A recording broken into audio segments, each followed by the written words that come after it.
Hello guys, welcome to SR classes. जैसा कि आप जानते हैं, स्पेशल क्वेश्चन की सीरीज चल रही है, जिसमें से ऑलरेडी 2 क्वेश्चन मैं बता चुका हूँ। तीसरा क्वेश्चन ये है। ये क्या कहता है? Limit x tends to this thing sigma n is equal to 0 to infinite x to the power 4n plus 4 divided by 2n plus 1 4n plus 3 4n plus 4 और इसका डबल डिफरेंशियल। इसका मतलब है कि पहले हमें इसे 2 बार डिफरेंशिएट करना पड़ेगा। जो आएगा उसकी लिमिट निकालेंगे। उसके लिए पहले लिमिट क्या है ये देखनी पड़ेगा इस इंटीग्रल को सॉल्व करके। अब ऐसा करने के लिए सबसे पहले हम इस पे ध्यान देते हैं। अगर इसको डिफरेंशिएट करते हैं, ये सारे कांस्टेंट टर्म है, तो सिर्फ डिफरेंशिएशन हमें इसका करना है। तो ये क्या बनेगा? 4n प्लस 4 और x to the power 4n plus 3। तो पहली बार ये कट जाएगा। दोबारा इसको जब करेंगे तो 4n प्लस 3 और x to the power 4n plus 2 आ जाएगा। तो ये कट जाएगा। इसका मतलब यहाँ जो रह जाएगा वो क्या रह जाएगा, वो मैं लिख देता हूँ।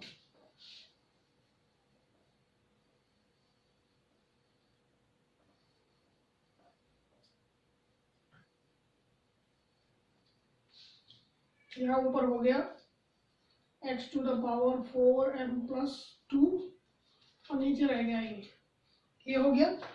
जब इतना हो जाता है, अब बात आती है इसको सॉल्व करने की। इसको कैसे सॉल्व करें?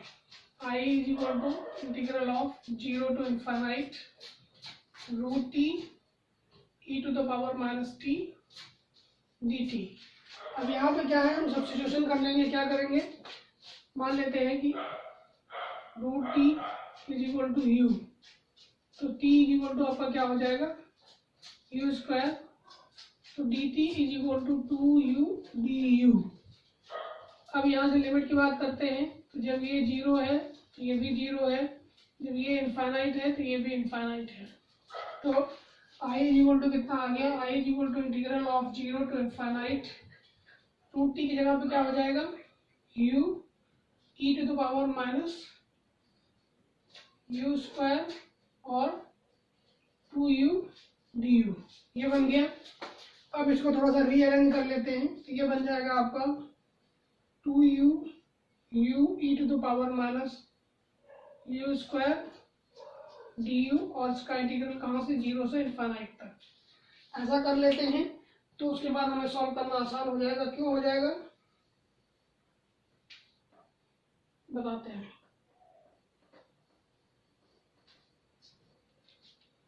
अब यहाँ पे क्या है, इसको सॉल्व करेंगे इंटीग्रेशन बाय पार्ट। ये फर्स्ट है, ये सेकंड है।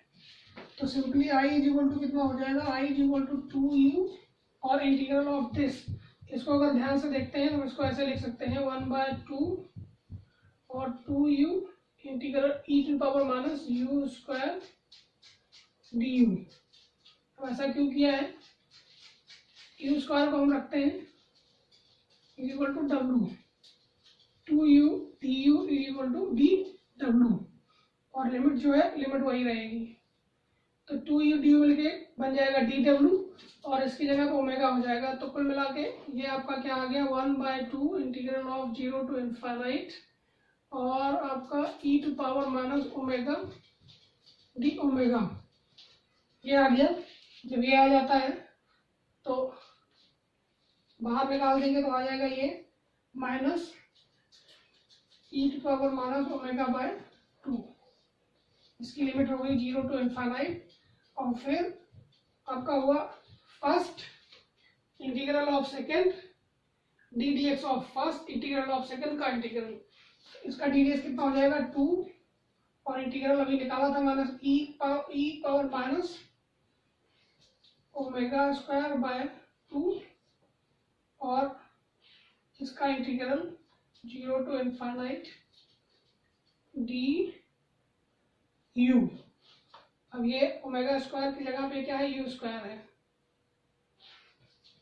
यहाँ पे भी इसको हम स्क्वायर कर देते हैं। अब यहाँ से देखिए, जब ओमेगा लिखेंगे इनफाइनाइट करेंगे तो ये सारा 0 हो जाएगा। 0 पे भी तो ये टर्म पूरा 0 हो गया, सिर्फ हमारा ये बचा रह गया। तो ये आ गया आपका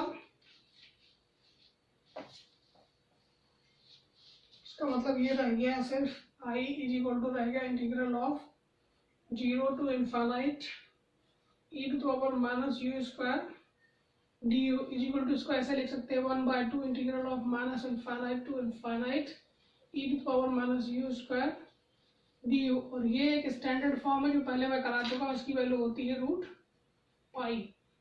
तो इसका मतलब है कि आई जो हमारा निकल के आ गया वो रूट पाई बाई 2 आ गया। ये इसका मतलब इस पूरे की वैल्यू जो आई हमारी